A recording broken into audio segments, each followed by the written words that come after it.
Good. Well, good evening and welcome to the January meeting of the Overthrow and Scrutiny Committee. My name is Councillor Paul Osborne. I'm the chairman of this committee. This meeting is being held remotely and is being live streamed via YouTube, and the recording of it will be available afterwards on the Rother District Council website. Councillors and officers are reminded to put their mobile phones onto silent if they have one nearby, and mute their microphones when not speaking, as this will reduce feedback and background noise and saves bandwidth and prevents loss of connection. If you're a member of the committee, please leave your camera on.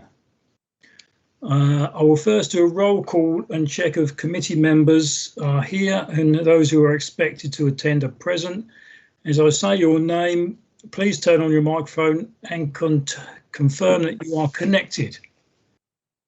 Councillor Barnes. Present. Councillor Jimmy Carroll. Present. Councillor Clark. Present. Councillor Cook. Present. Councillor Cortell. Present.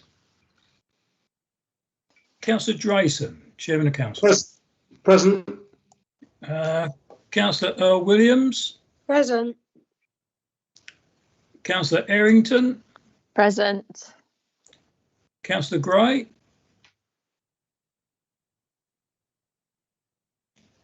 I can see Polly, she's frozen.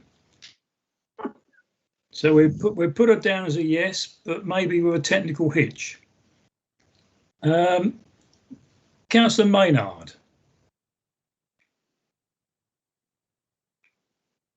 Present. Yep. Thank you. And Councillor Mooney.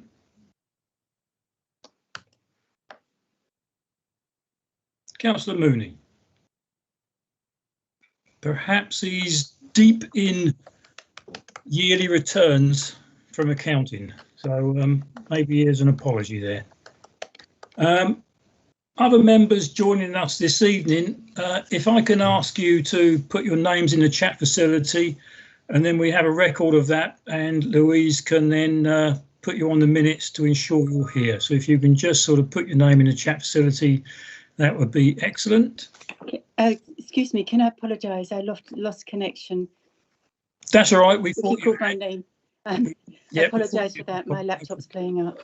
Yeah, no problem. Officers this evening join us are Malcolm Johnson, Chief Executive, Robin Venard, Assistant Director of Resources, and Tony Baden. I keep saying Biden now for some reason.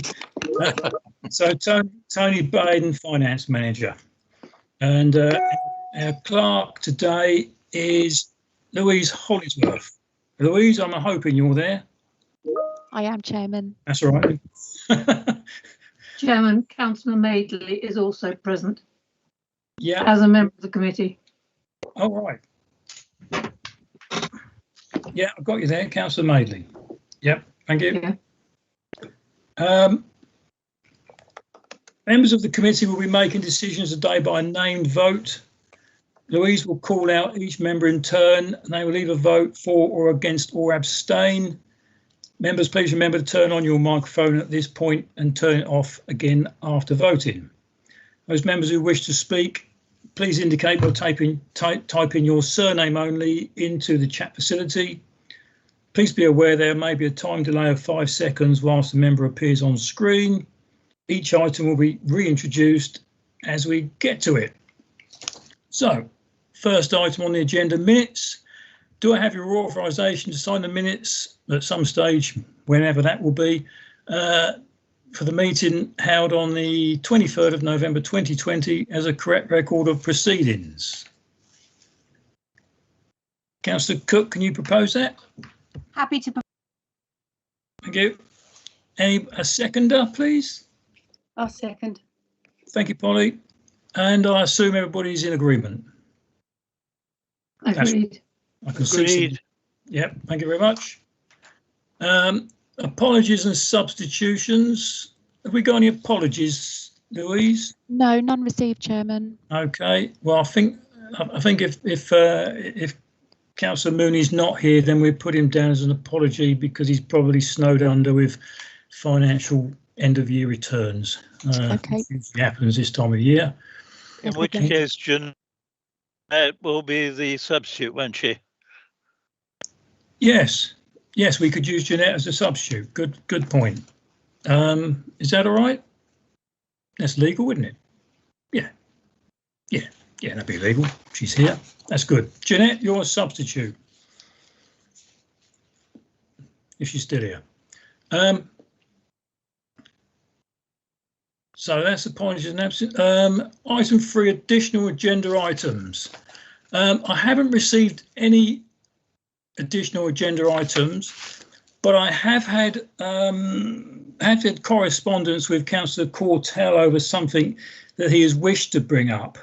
The advice that I've received from Louise is that it's not as yet a matter for this committee, but I think it would be fair and open to sort of offer Councillor Cortell the floor for a couple of minutes just to put his point, and then hopefully we can find a way forward as long as I'm being legal.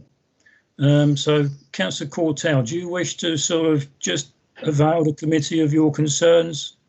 Thank you, Chair. I'd be delighted. In July 2019, the Council agreed by 28 votes to 0, with 7 abstentions, to support the continuation of 2 East Sussex County Council run nurseries in Bexhill for Bexhill's 2 most deprived wards. In February 2020, 18 of the 20 councillors representing Bexhill wards, including Conservative County Councillor Simon Elford, signed a letter to the lead member for Children's Services at East Sussex, County Councillor Sylvia Tidy, in support of the in-house bid for the nurseries. This was when we realised that East Sussex were definitely closing the nurseries. The in-house bid evolved into a bid by a not-for-profit community interest company, including the former manager of the 2 nurseries and 4 nursery parents as directors. Now, the Sidley venue, I'm delighted to say, is on the verge of success, and Rother Council can be well pleased to facilitate this. However, that's not the case with the Edgerton Park Road one. And on the 23rd of November, we learnt that Hugh Merriman MP had received a communication from Keith Glazier, the leader of East Sussex County Council, indicating that East Sussex County Council are willing to withdraw from both buildings so that the parents could use both nurseries. Now, the legal detail was considered by the legal departments of both East Sussex and Rother Council, and Ben Hook reported before Christmas that the Edgerton Park site had encountered some legal obstacles. And at the end of December last month, the SEC closed the 2 nurseries. Now, the critical issue is that 5 days ago, on the 25th of January, the 5 directors of the community interest company were written to by an ESCC business support officer stating that Rother District Council will no longer be taking the building back, and it will stay with ESCC, who will sublease it to the NHS. The NHS during the pandemic have been desperate for space, the email states, to run services to help families and the community. And this has been agreed as a priority for the building. ESCC states have instructed this particular department to that all the equipment must be removed by the end of this week. That's this Friday. Now, the legal issues where we are linked are that Rother District Council own the freehold of the 2 buildings in which East Sussex, the East Sussex County Council nurseries were situated. One was in Sidley, the other in Edgerton Park Road, Bexhill. Now, the ESCC lease for Edgerton Park states the permitted use shall be as a centre for early education, childcare, health and family support for no other purpose Chairman, whatsoever. can I make an observation, please? Yeah, sure. Councillor Cortell has been advised that this is not an item for consideration for this committee. It is not. I object to Malcolm interjecting at the moment. This is not a function of this committee, Chairman. Councillor Cortell has been advised of that matter, and you know, it is not on the agenda for this meeting. This Do is not silence debate, Malcolm. This is not an East Sussex. This is not a Rother District Council function. And as Councillor Cortell has been advised of that by the monitoring officer. Thank you, Chairman. I think, Chair, hang on, John. I've sort of stuck my neck out a bit here because I knew there was something going on. I wasn't 100% certain on what. So for the sort of clarity, if you like, I'd let Councillor Cortell just sort of put his point across. To my mind, it wasn't, and I would concur with Malcolm and Lisa. It wasn't necessarily a function of this council because it's not a decision that this council would take. We may be the freeholder, but we're not the leaseholder, as I see it. So I've just sort of wanted it sort of in the open, if you like, for the sense of clarity and all things Rainbow Alliance, if you like, as the leadership of the council liking to be transparent and open. So that's why I've allowed Councillor Cortell just to bring this up. Obviously, Malcolm's pointed us in the right direction, which is what I thought. Malcolm, if there is an issue here, it's a difficult one because the nurseries, as I understand, we as a council have supported the nurseries in remaining or writing to East Sussex to request the support of the nurseries. But if someone else wants to use the building, then I don't know. That's out of my remit. To be honest, I'm not even 100% certain where the buildings are. I'm not a resident of Bexhill.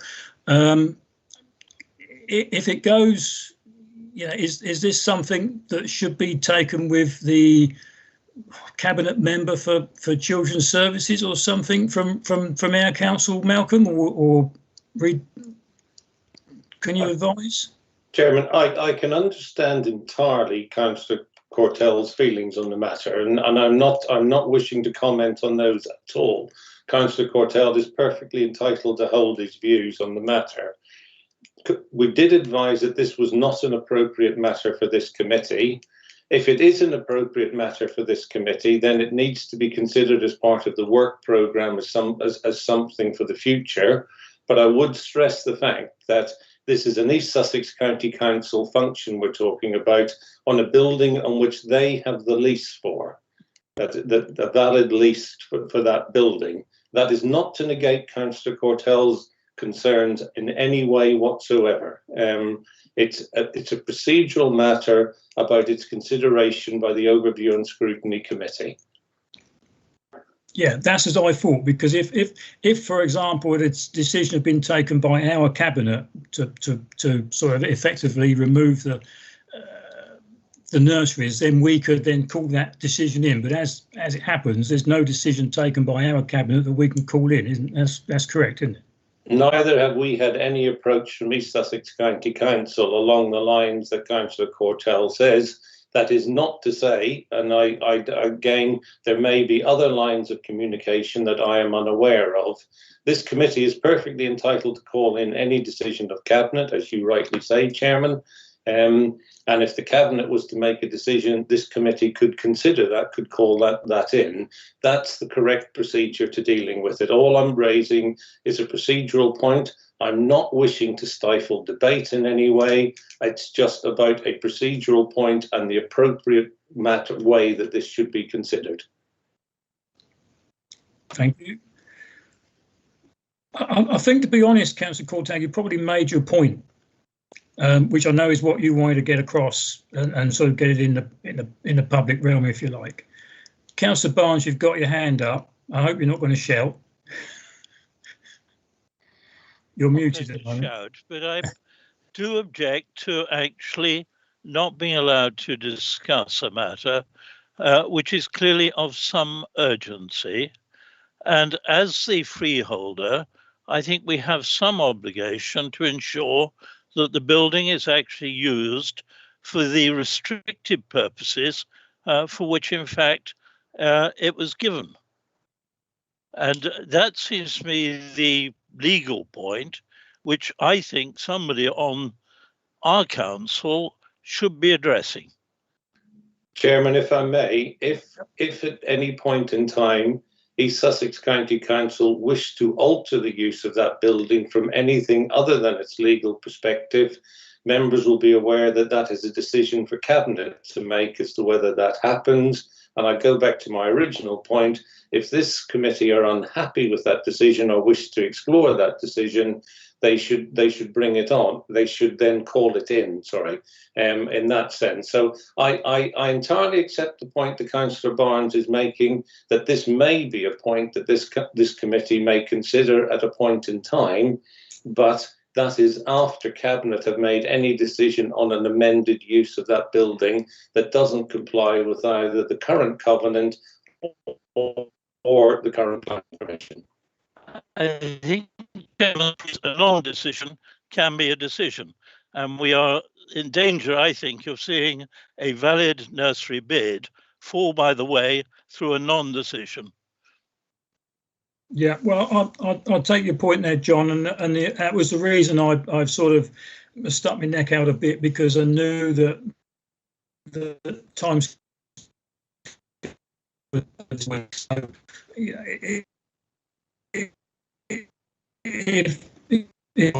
we at least store the equipment on behalf of the CIC safely? Because frankly, that is crucial to the ongoing operation of the playgroup. I'm sure that somewhere along the line someone can assist somewhere. Would that be a fair point, Malcolm? I can't make that commitment tonight, Chairman. I would need to speak to some of my colleagues on that issue. I don't know whose equipment it is, and I think it's a rather more complicated situation than face value. This council has made its views clear in the past about it. All I am saying is that we need to follow the correct procedure in dealing with that matter. And the correct procedure is, if there's a decision to be made, Cabinet will make that decision. If this committee wish to call that decision in, then they are perfectly within their rights to do so, Chairman. Yeah, that's fine. Councillor Cortell, are you happy with that position? Not entirely. I understand the procedural point that Mr. Johnson is making. The issue is that things are moving very quickly at the moment. The equipment it was supposed to have been bidded for, apparently, and only the value of what has been bidded for, and we don't know the value of the individual items, is allowed to be retained by the nurseries, and even things that parents have donated individually to those nurseries are being confiscated by East Sussex.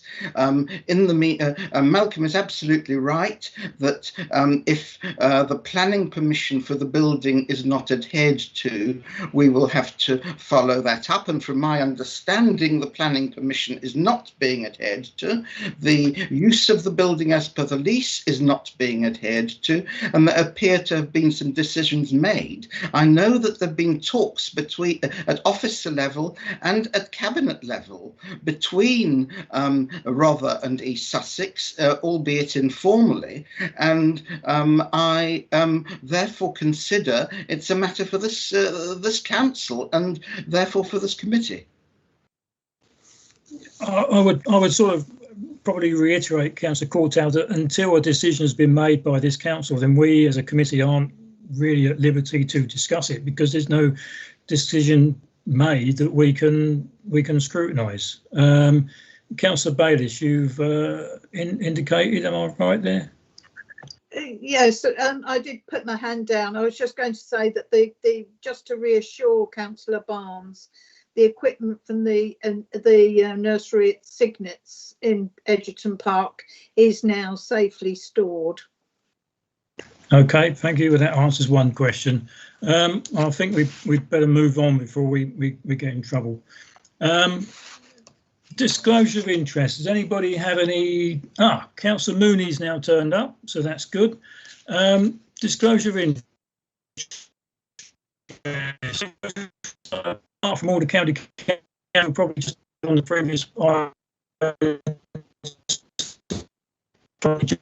think. Chairman, I'm not going to declare on that item because it shouldn't be discussed by this committee. It raises a point of clarity as far as I understand it, so I'm not declaring an interest on that one. Yep, that's fine. That's fine. Okay. We'll leave. No. Okay, draft revenue budget 5. Tony, hope you're there somewhere. I'm here, Chair. Thank you very much. Good evening, everyone. Okay, so this report's the 2021-22 revenue budget for members' consideration, Chair. And the net cost of services for next year's budget is we estimate to be about £16.2 million. And this is an increase of about £0.6 million from the current year base budget. And it's summarised in Appendix A. And hopefully it's in a helpful format for members. It's in the same format as the monitoring report. And the changes from year on year are summarised in Appendix C. So for future years' budgets, they're also included in Appendix A, and they show the net cost of services reducing to 12 million by 25-26. Appendix B will give members a little bit more detail around the departmental budgets for next year. And the budget use of reserves for 21-22 is £3.2 million. That includes funding of capital projects. And the impact of this on our overall reserves levels, that's also picked up and summarised in Appendix D. And that will give members a picture right the way through till 25-26. Just a quick thing I'd like to say, Chair, about our level of reserves. SITVA, the accountancy body, they have deemed, although it's not an official, if you like, performance indicator, they have indicated that councils with a reserve balance of less than 5% of their net spend are deemed to be high risk. And this is something that they've recently come out and made a statement about. And not surprisingly, there are quite a lot of organisations that are in this bracket, but rather is quite a long way from that situation.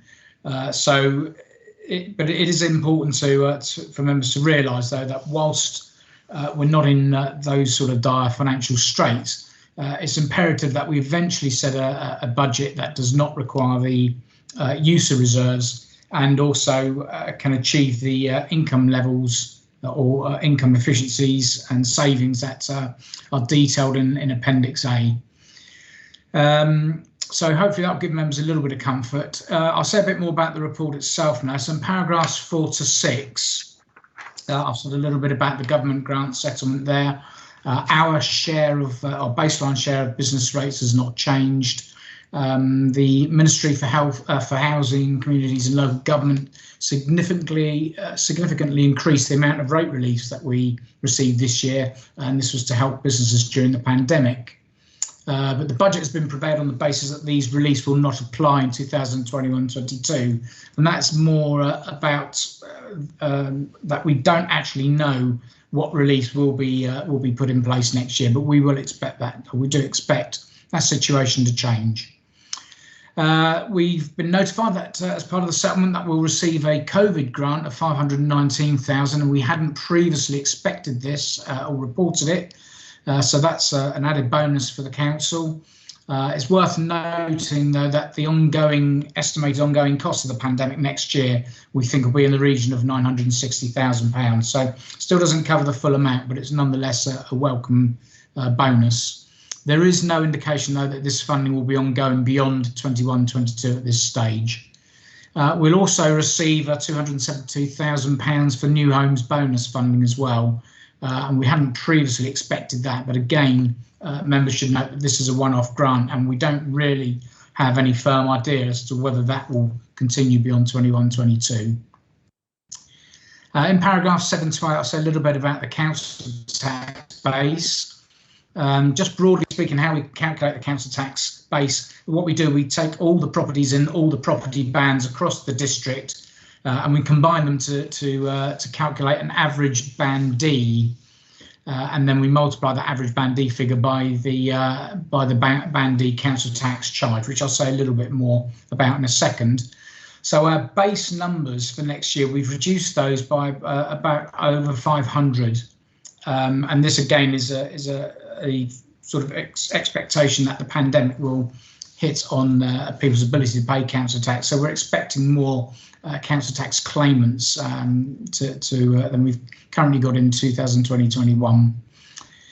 And the settlement confirms that the council tax referendum principles, that they were last year, they were we could increase our tax base by either 2% or £5, the higher of which, and we have increased ours by £4.94, which gives us an additional income of £90,000 next year. Just say a few things about the financial risks in the budget, Chair. There will always be financial risks in a budget, and there's no surprise here. But the big ones, homelessness demands. The budget assumes the cost pressures of about £300,000 will continue into next year, and this is even allowing for the council's efforts to try and keep down the costs of homelessness through our temporary accommodation project, which is currently £3 million in the capital programme. Staffing costs, we've allowed a 2% pay award, which would add about £88,000 to the total budget. The council's not part of the national pay bargaining process. We can set our own pay award, but the government have nationally, if you like, expressed an expectation that there would be a public sector pay freeze. So members may seek to opine on that. The COVID impact, as I've mentioned a few minutes ago, that the budget includes an extra estimated cost of £961,000, as I say, partially offset by that additional grant that we're going to receive. We've reported this to members at various stages during 2021, the impact of COVID, and will continue to do so. And they could increase further into next year, as members will now know with the third lockdown. It's a very tricky situation to cause, I'm sure members will appreciate. And the final point of risk, if you like, Chair, is around the corporate plan. We expect that a high level of investment will be required to meet certain aspects of the corporate plan, in particular our housing developments. So if those projects don't fail to cover those costs, that would also present the risks of the budget next year and beyond. Changes to the budget since the 2nd of November forecast. These are summarised in paragraph 16, and there's a table there that hopefully members will find helpful. It is a favourable change. It's about £1.6 million less than what we were expecting. Most of this is, as I say, the additional grants through the COVID grant and the NHB grants. And also in our previous estimate of the budget, we've been able to reduce the interest rate on borrowing as a result of the Treasury reducing the Public Works Loan Board interest rates by a whole percentage point. So that has made a big difference going forward to us. That's really it for me, Chair. I'm happy to take any questions now from members. Thank you very much, Tony. Well, any questions, obviously? You're all baffled by figures. Who have we got? Councillor Cortell.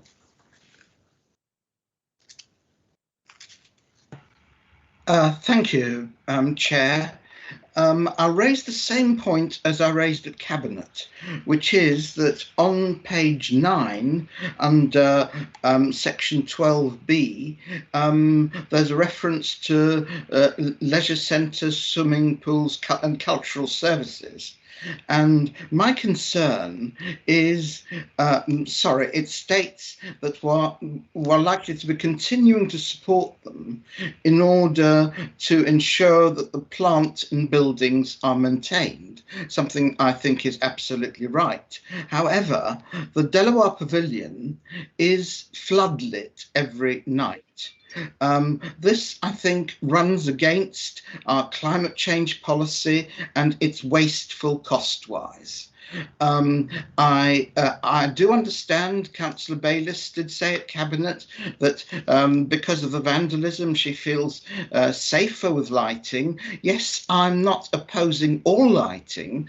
The vandalism was at the front of the building on the colonnade side, and the flood lighting is on the front on the Marina Court side, on the Marina side. I can understand some security lights, but I think flood lighting is wasteful. And if we're going to continue that way, I think we ought to be sending a warning note to the Delaware about the size of their grant in the future. Sounds a bit harsh. Councillor Barnes.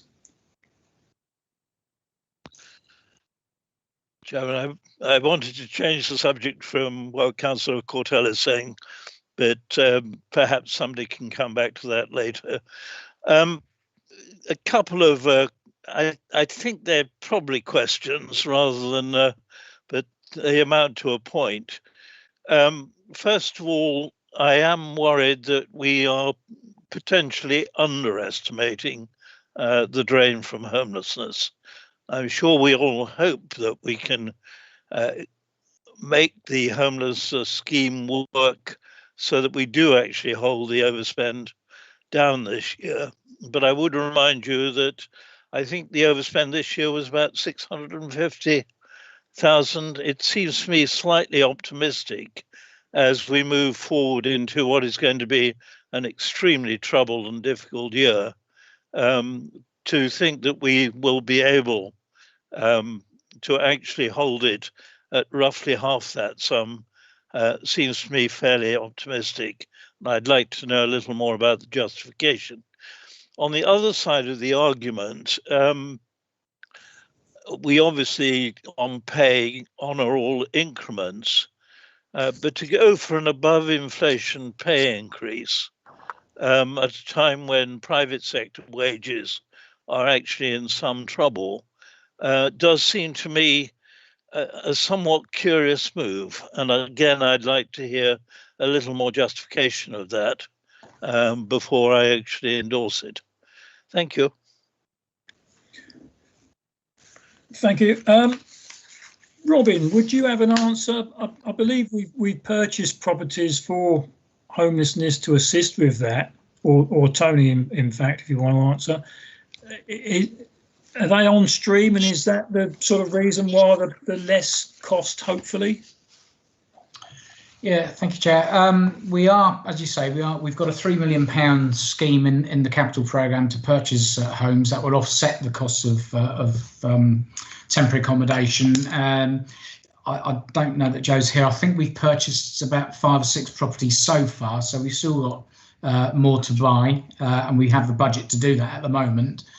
So that is one of the reasons why we're I wouldn't say optimistic, because it's not a situation to be optimistic about, but that's one of the justifications for only increasing the homelessness by £300,000.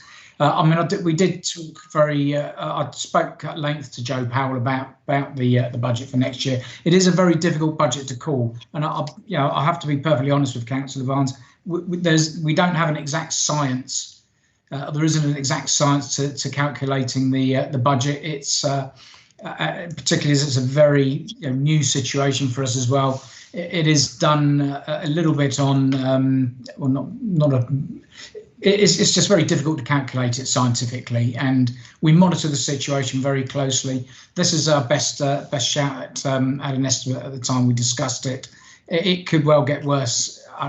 As if that does happen, of course, we'll report back to members in due course. But as I say, there isn't really a science behind it. It's just Joe's feelers provision of that service. That would be at this stage an adequate budget, but it may not be the case. I have a lot of sympathy with the problem that we're facing. My worry, I have to say, and although I hope we will build prefabricated buildings to house the homeless, but we know there is a lot of pent-up problem in the private rented sector. When in fact this period comes to an end, the freeze, I suspect a number of people are going to be hurled out by landlords. It's not something I have any sympathy with, but I think we do need to take a prudent look at what the very uncertain future is going to be in that private rented sector. I just have a feeling that we are underestimating the problem we're going to face. Malcolm, you wish to come in? It was just to reinforce the point that Tony's just made, but and Tony, I think, did say there are risks in the budget, and Councillor Barnes is quite right to raise this as a risk. I mean, in many ways, we are in uncharted territory with this. It is our belief that we can bring that budget down. But as we've used in other areas where we say all other things being equal, it's probably fair to say that all other things are anything but equal at this point in time. So I think Councillor Barnes is quite right to highlight that as an area of concern. Having said that, what that has given us is an increased focus on the need to secure alternative accommodation and reduce what is a very high bill. Can I just make a point on the 2% in the budget for pay? Just to reassure members, because we put a budget figure in does not mean that is the figure that we actually agree at the end of the day. It is our normal practice to put a budget figure in. What we will want to do is have discussions with our unions, as we would do normally, and our pay rise is agreed in September, which gives us time to look and see what our neighbouring authorities have done in their pay rises, which are generally April. So just to give some degree of reassurance on that, it will be an issue for discussion with Unison and something that will come to the Licensing and General Purposes Committee. Thank you, Chairman. Thank you. I think I would support what you said, and I would also support looking after the staff. We've sort of given them plaudits for this year for the way they've worked and got grants out, and everybody's dug in and carried on with the functions of the council. And then it sort of seems churlish almost to then say, well, you can't have a pay rise or any assistance. And given that we're probably a relatively low wage area as well, and we're having difficulty retaining staff, then why would we potentially want to lose them to someone else, which would be a shame. Chairman, can I just correct you? I was not advocating a pay freeze. No. I was worried about an above inflation pay settlement. Yeah, fine. I've got a number of councillors wishing to speak. Councillor Harmer. Thank you, Chair. Would this be the correct platform to ask questions about the business grant, as it's mentioned? Could do, Malcolm. Is this a platform for the business grant, or possibly not? If it's related to the budget, that's fine. And probably more importantly, if it's a question Robin can answer, that may be the issue. But if it's related to the budget, then it is a valid question. Yes. Well, I do see it mentioned there in the budget. Well, first and foremost, huge thanks to Robin Vinard and the team. Particularly Chris Watchman and Debbie. They've been immensely helpful to local businesses. They've offered phone calls directly because the grant system is very, very foggy now. It's got very complicated. And my question is, when could local businesses, Robin, expect to get payment for the grants they've already applied for? So we're going back a little way now. There's two together, and the first one was before Christmas. Yeah, Chairman, just I can confirm that all the applications are being processed. We've got through 500 odd of 600 that are in so far, and the payments started to go out last week. So, and that would take businesses all the way through to the 15th of February. What we tried to do was make sure, in line with government guidance, just to make sure the guidance allowed us to do so, was combine the Tier 4 grant with the one-off grants with then the lockdown ongoing grants. There's 3 grants being paid in one hit for most of the closed businesses. We are getting going the discretionary scheme this week, and we'll start to process their applications this week and hopefully start paying towards the end of the week or beginning of next week. So we're getting through the applications as quickly as we can. Thank you, Chairman. Oh, thanks ever so much, Robin. Cheers. Thank you. Councillor Earl Williams. Thank you, Chairman. I think the minute's gone a bit. I was going to talk about the Delaware Pavilion and the lighting of it, but we've kind of gone past that now. But now I'm here, I might as well say what I was going to say. And that is that I think with the gloom and doom and the businesses closed, Delaware closed, and with the Delaware Pavilion being the biggest tourist asset we have, if we can't just have it lit up and give us a bit of light when people are driving along the seafront on a gloomy winter's night, I think it's pretty sad. And they've got my full support. All right, I agree that it's probably a bit of an extravagance, but I think for everybody's morale, it's worth it. Thank you. Okay, good point. Councillor Maynard. Thank you very much indeed, Chairman. I'm not going to turn my microphone on because unfortunately my iPad isn't charging. So hopefully I won't flip out of the meeting. I just wanted to clarify a few points. I mean, obviously welcome the really good news of the COVID grant of £519,000 is fantastic news. New homes bonus £272,000 is also really good news. I think we can be quite upbeat given the change in the budget now to the one that was presented Cabinet back on 2nd of November. I think it's very encouraging. I would just like to explore, though, the Tony Baden's comments about the further COVID pressures and that the pressure on this year's budget is still approaching £1 million, because forgive me if it is somewhere in the report, but I've read it pretty thoroughly. And what I want to know is specifically, what are those 900K's worth of COVID pressures on this year's budget? Okay, Tony, can you answer that? I would assume we're probably looking at loss of car park income and additional costs such as that, and support. There'll be several things in there, Chair. I mean, it will be loss of car park income. If you just give me a second to get to my notes. It'll be loss of car park income, as you say, is one of them. Potential downturn in property rents. What might be better here, Chair, is if you wish, if it helps Councillor Maynard, is just to do a note outside the meeting. There's a lot of things which we did actually report in the medium-term financial plan report. Yeah. There was an appendix, I think, or an additional sheet that listed the changes, and many of those haven't changed.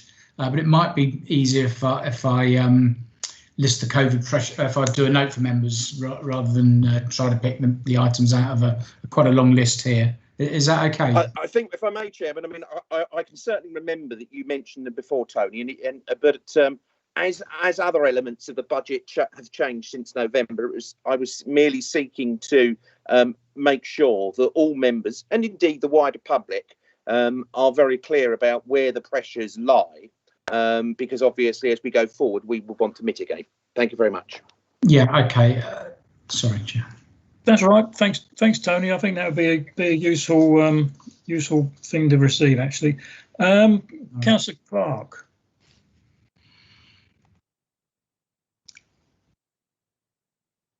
You're still muted, Charlie. Thank you, Chairman. The first remark I want to make is, whatever the financial circumstance we're in, we certainly need to pay staff what we can afford, because some of us have been on this council quite a while. We know we're operating with 20% less staff than we used to, and we're still providing effective services for the people of Rother with our main services. So, you know, when we look at this, we certainly seen we should be given as much as we can afford. The second point's on housing, and when it's my portfolio, there's approximately about 12 properties. So there's still probably another 6 on stream that we will be able to achieve, and there'll be some long-term savings out on rent. The tenancy finder scheme has been pretty successful, and we've worked hard on that. And when you think we used to have families in appalling temporary accommodation, and we were paying £1,000 a month for it, this is certainly the property we're buying will give those families a decent standard of accommodation and living. So, yeah, it is a difficult picture, but there will be savings in the long term, I think. Thank you. Thank you. Councillor Cortell. Thank you, Chair. First of all, I totally agree with you about the principle of looking after our excellent staff, and I think we should not squeeze their pay too much. I've got a specific question which relates to Appendix C, and that is cessation of support for the community-led housing project, saving of 19,000. Could I ask Anthony Baden to explain that, please?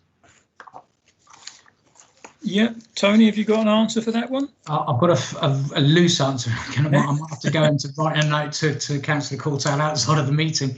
I think what it is, Chair, what it was is that we had a budget allocation, a one-off budget allocation to help us kickstart CHP projects, and that budget is now has now run out. To be honest, I'd have to come back to Councillor Cortell. Well, Robin's put his hand up. He might well know. If he doesn't, I'll have to come back to Councillor Cortell and explain. That's the best I can come up with at the moment, I'm afraid. Okay. Robin, are you the font of all knowledge on this? Maybe a little bit more knowledge than Tony at the moment. It was just that, if members may recall, we put 50,000, I think it was, into the administration and support for the community-led housing schemes, and that was, I think, to the organisation that was supporting the overall programme. Obviously, that was a 2-year, from memory, commitment that the authority made out of the funding received from government, and obviously that's come to an end. That continued support. Okay. Thank you very much, Robin. Thank you. What have we got here? Councillor Barnes. Yes, I just think we've got to face reality, Chairman. I've no wish to squeeze staff salaries. I'm certainly not in favour of a pay freeze. What worries me is we're going forward with a budget which is drawing down a very substantial sum from reserves, but still involves delivering cuts. And of course, as we all know, in a manpower intensive service, which local government is, cuts tend to actually mean fewer jobs. And frankly, there are 2 things I would want to remind Councillor Cortell very courteously. One is that the private sector wages are on the whole taking a beating at the moment. We are right, I think, to maintain our wage levels. I certainly would not want to cut. I certainly think an inflation-proofed increase is justifiable. But I think if we are actually faced with a choice between an above-inflation increase or losing jobs, I would prefer to put jobs ahead of an over-inflation increase. Thank you. Thank you. Well, I think Malcolm sort of spelled it out a bit earlier that we put it in the budget so we've got something to work with. We don't do any negotiating until September time. Others do theirs in April. So hopefully, sort of in the gap between April and September, he and others have something to work on with the unions and the staffing representatives. So I think we've got to leave it with our experts on that side. Do you agree with that, Malcolm? Yeah, thank you, Chairman. Yeah, I mean, I entirely note Councillor Barnes' comments, and I think there's I wouldn't wish to prejudge any discussions that I might have with the unions later in the year as regards that. But I think there is an acceptance that we do need to reduce our costs. But I mean, and thank you to members who have commented on this. I mean, I think we're very fortunate, rather, to have what I consider to be a fantastic bunch of staff who are very committed and have shown that through the recent times. If we already needed proof, but I think I wouldn't want to prejudge any discussions with Unison that will happen over the next couple of months. But I do know Councillor Barnes' comments. Thank you. Thank you. Councillor Gray, you've been very patient. Oh, thank you, Chair. I just very quickly wanted to go back to Councillor Cortell's issue about the Delaware lighting. I'm not quite sure why he's bringing up issues that were discussed at Cabinet, but I would just like to say that I fully agree with Councillor Earl Williams' comments about the importance of the Delaware. And I would say that security has got to be of the first priority for the Delaware. The damage that was done cost thousands of pounds. The damage that was done recently, far more than any lighting costs. I'm not quite sure what the lighting is. I suspect it is LED, which is, as we all know, uses much less electricity. If it's not, I'm sure that's something we could look at. But I just want to say, although I am very, keen on environmental issues, I do think the Delaware is an exceptional case, and we just must put the security first. Thank you. Thank you. Councillor Cook. Thank you very much, Chair. I'd just like to commend all the councillors for giving this such a very good grilling and a really good scrutiny this evening. And if everyone's made their comments, I'd like to move that we agree the draft revenue budget, please. OK, thank you very much. And do you have a seconder? I will. Thank you very much, Councillor Gray. Before we go to the vote, there is one thing that you haven't noticed, and that's on page 9. There's a table there on page 9, and at the bottom of it, or in the middle of it, it says other, and there's NA, and then 62 in brackets.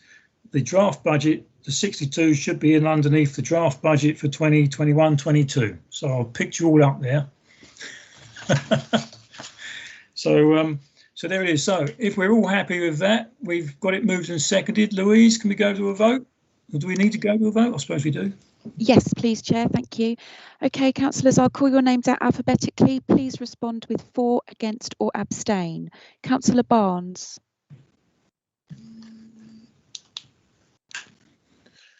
Support the recommendation. Councillor Carroll. For. Councillor Clark. For. Councillor Cook. For. Councillor Cortell. For. Councillor Mrs Earl Williams. For. Councillor Errington. For. Councillor Gray. For. Councillor Madeley. For. Councillor Maynard.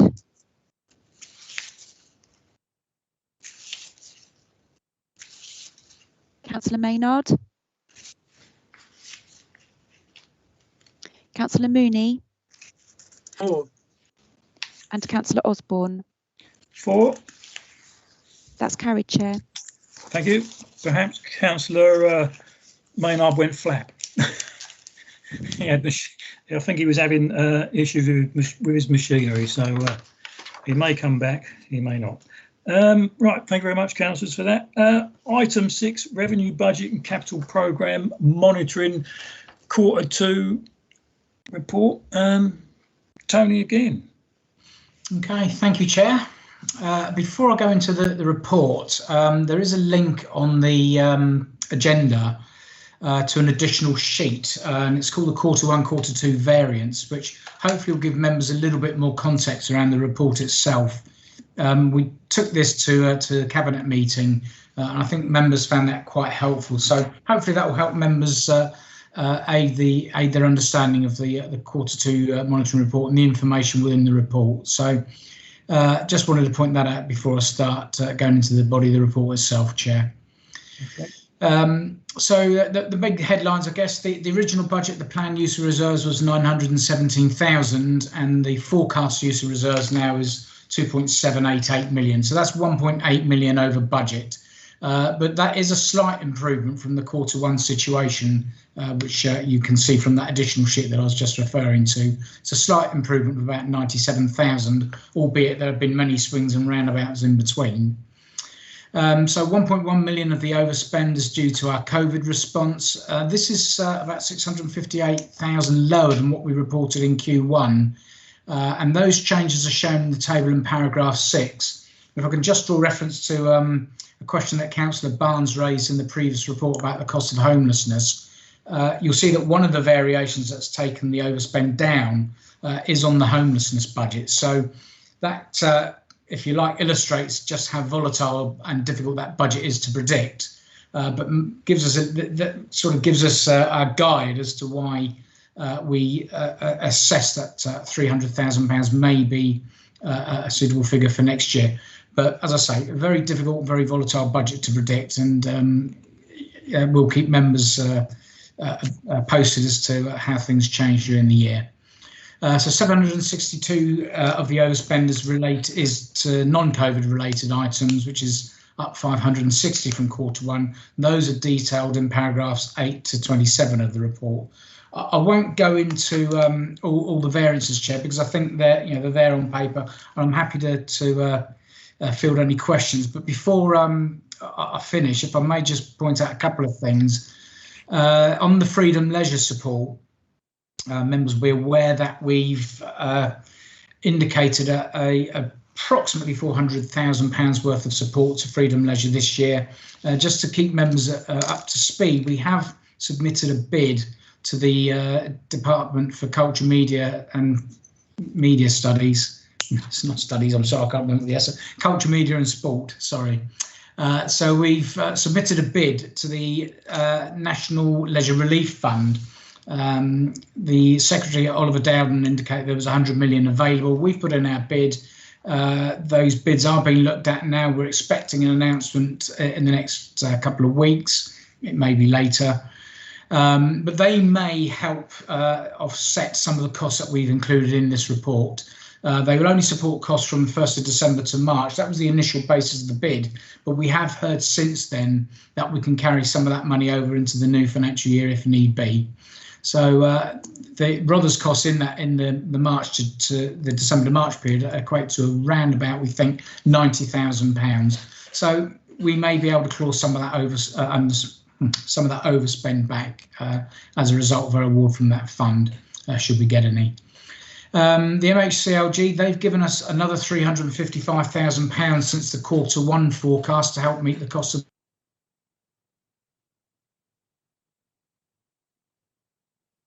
oh dear. Whether there'll be any further funding forthcoming. One point also to note is that part of that reimbursement includes a reimbursement of monies that we lose through sales and fees. And we've actually reduced our forecast for that by about 100k, and that's because money from things like car parking income, the hit on car parking income isn't quite as bad as we thought it was going to be. And again, there's reference drawn to that in the table in paragraph 6. Before I finish off, Chair, I just want to say a couple of things about the collection fund performance. I think it is worth keeping members informed of what we do here.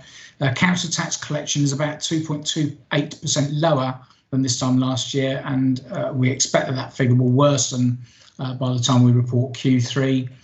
And business rates is about 4.59% lower than this time last year, even though there've been several relief schemes brought in by the government this year. But again, just to make the point, the impact of the collection fund, or the deficit of the collection fund, should I say, doesn't hit the 2021 budget. That will hit next year's budget and beyond. And we have been allowed by government to spread those deficits made this year across 3 years. So that eases that pressure as well. And I should just point out that those figures have been built into the budget report as well. So we have accounted for that. And finally, just a little bit about the capital programme. Since the Q1 report, we've added in the North East Bexhill schemes and the acquisition of 35 Beecham Road to the programme.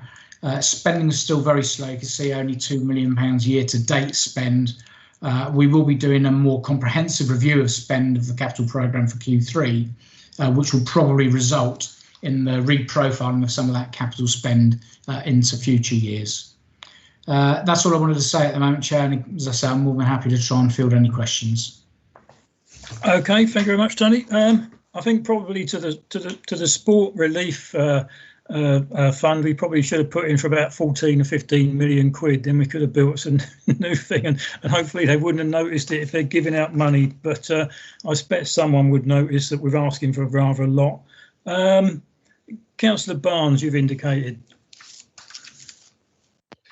Yes, a couple of things. Obviously, very much welcome the fact that the government have reduced the interest rate on the Public Works Loan Board. That is enormous help to our capital programme, particularly as that actually is going to be our saving grace in some ways, particularly the money we're going to spend on housing.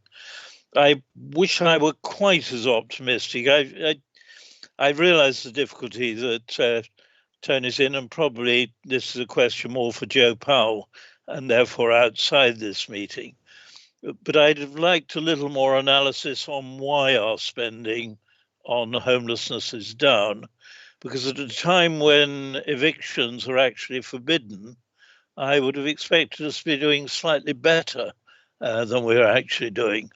So the fact we're still getting it at a time when the law precludes landlords from evicting anybody, I'd like to understand a little bit more whom we are actually dealing with and why we are still finding that it's over budget. I would assume it's probably historic people who are homeless, but I wouldn't know. Tony, would you have an answer for that? No, I don't have a ready answer, Chair. I think, as Councillor Barnes suggested, it would be wrong for me to try and offer up an explanation that's better coming from Joe. So I can speak to Joe and get back to members on that point, if that's okay. Okay, thank you very much. Robin, you might have the answer. Chairman, no, I think he's right that Joe obviously provides a more written, detailed answer to Councillor Barnes and members on that. But just in terms of my own knowledge from previous management of the service, I think the numbers of households in temporary accommodation are significantly above what we would normally see. Plus, also with the COVID pandemic, we had the No One Out implemented, and obviously that increased our costs in terms of accommodation, whilst everyone was accommodated in self-contained accommodation rather than shared accommodation as well. So they're the two factors that have affected our costs considerably. And obviously that's part of the reason why next year those costs should, in theory, come down, subject to the pandemic, obviously, and the ultimate what that happens in terms of coming out of lockdown into the future. So it's as Tony said, it's a very volatile budget at the moment and a very difficult budget to project on. But those two factors definitely have affected the overall spend this year. Thank you. I would assume that the homelessness is probably almost a double-edged sword, because while sort of people aren't allowed to be evicted as such, it's also awkward to actually allow people to move, isn't it? The whole system has been up in the air. I know you can move now, but there was earlier last year you couldn't even move house if you wanted to. So, you know, I suppose it all transpires and works against us. So there, Councillor Dixon, you wish to come in. I must apologise. I should have brought you in on the end of the last item as well. So Councillor Dixon, over to you. Thank you, Chairman, and that's fine. I'm sure if anyone wanted to ask me a question, they would have been there. Just to add to what Robin said, while this isn't my expertise area, I do know that in the first lockdown, the homelessness was everyone in, and the government paid for some of it. Well, I think we've carried on with the everyone in and not anyone on the streets for this lockdown, but the government aren't paying. So I think there's a bit more cost there, as far as I'm aware. Thanks. Okay, thank you. Any other points anyone wishes to make? No. Councillor Dixon, is there anything else you want to say on the budget whilst you're there? No, I think we've exhausted it all, both at Cabinet and here. So just thanks for everyone's comments again. Okay, thank you. It's resolved that the report be noted, so we don't need a named vote, do we, Louise? Is that right? That's correct, Chair. Okay, so well, if everybody's happy, can I just see a couple of people nod their agreement, and that'll do. Vicky Cook's put her hand up, got thumbs up, so I think that's good. Thank you very much, councillors. We'll move on. Let's have a look. Work programme, item 7. Right, 2501, that's done. You'll notice for the 15th of March, I've put in there review of disabled facilities grant policy. I think it was Joe.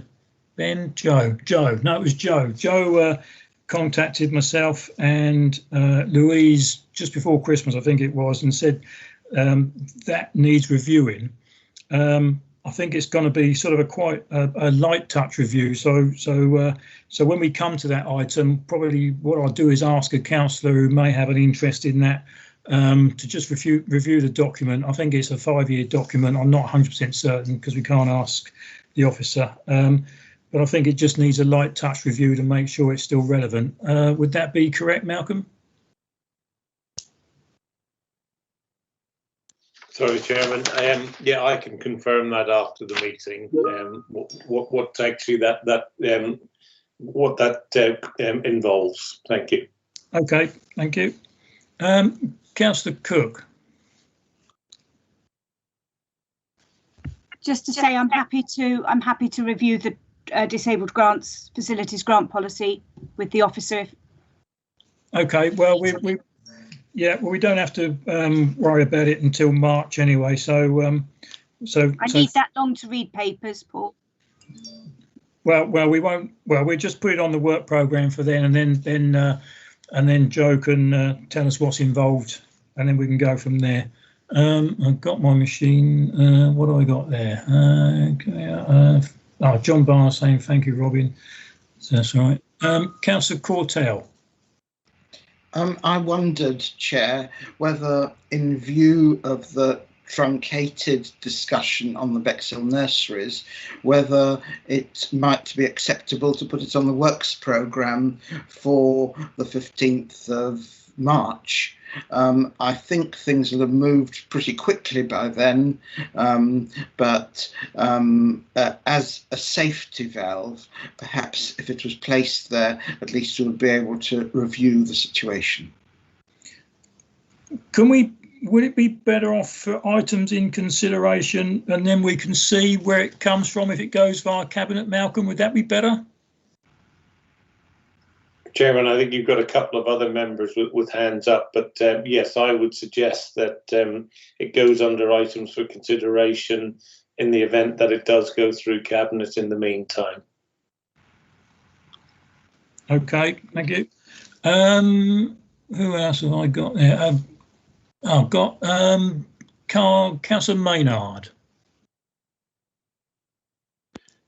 Thank you, Chairman. It's just a point of clarity, really, in terms of what we do as a scrutiny committee, in terms of some of the other things, obviously, that we do. We obviously understand the cabinet and scrutiny processes, and obviously the role of the quasi-judicial committees. But it's come to my notice that Councillor Dixon reported at Battletown Council something about parishes being consulted on changes to the planning committee, or indeed the planning system. Obviously, I wasn't there, and I've heard this as third-hand information. I just wondered if, firstly, Councillor Dixon could clarify what the situation is, because I wasn't aware that we'd had anything through the normal committee cycles about this. Okay, Councillor Dixon, is that something you wish to comment on?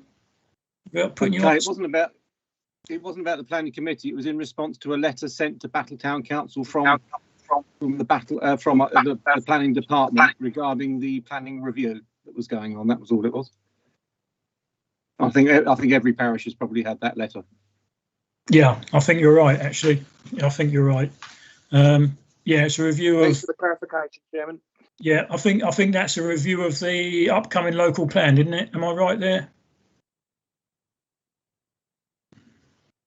It was just a general planning review that we're taking part in.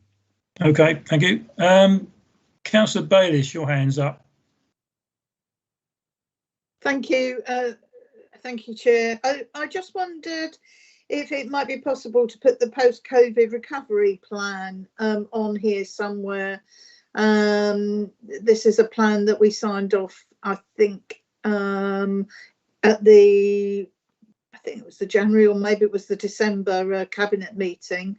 I've had one review so far with to check on all the actions and where we are with officers, and I know that we would like at some stage to work this into the work programme.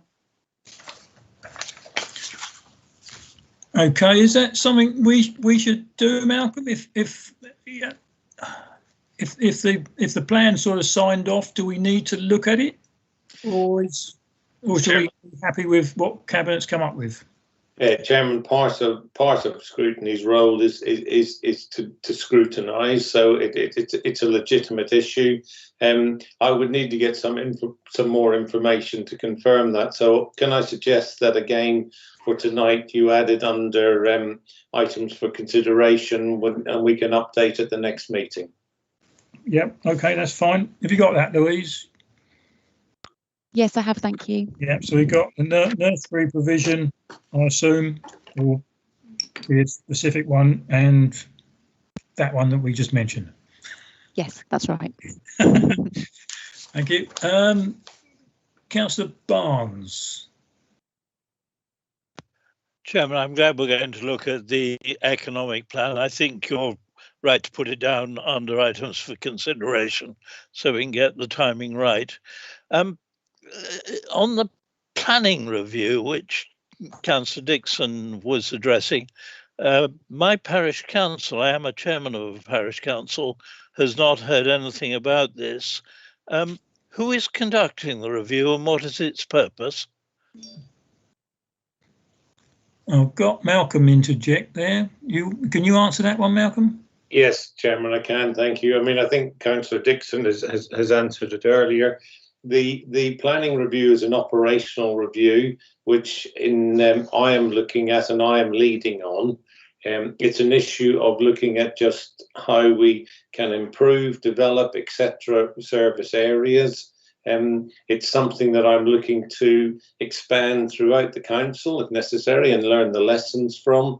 But I'd say it's an important piece of work, and it's one that all parishes. So if Councillor Barnes hasn't been contacted, I will chase that up, because I understood all parishes were asked for their feedback, and what we're trying to do through the process is in effect if you think about a 360-degree appraisal process, is actually talk to users of the process or people who have experienced the process to get their views to help us focus on actions that we need to take to improve and develop the overall service. So it's an operational issue. It's a review that's reporting through me as the Chief Executive, and in due course, obviously, it will go to the relevant committees, Chairman. Thank you. Thank you. I assume that sort of you'll be consulting with agents and everybody else, architects on that as well, as they're sort of the primary users, if you like. Absolutely, Chairman. It's not parish councils. Sorry, let me start again. Parish councils are obviously important consultees, but there are other people in the process, and we will be talking to agents and other users as well, because I think it's important that what we do is get feedback on our service areas so that we can take account of that feedback, learn from that feedback, and use it to develop the service area. Okay, thank you. I think we've got a fairly hefty agenda, if you like, for March. We've got progress on the environment strategy. Crime and Disorder Committee receive a report from the Community Safety Partnership. That's when we usually have someone from the police, and quite often they speak for a very long time. So this year, to a degree, we have the benefit of Zoom or Teams. So maybe they might not take so long. Do we know if anybody will be coming, Louise, or not? I don't know at the moment. Okay.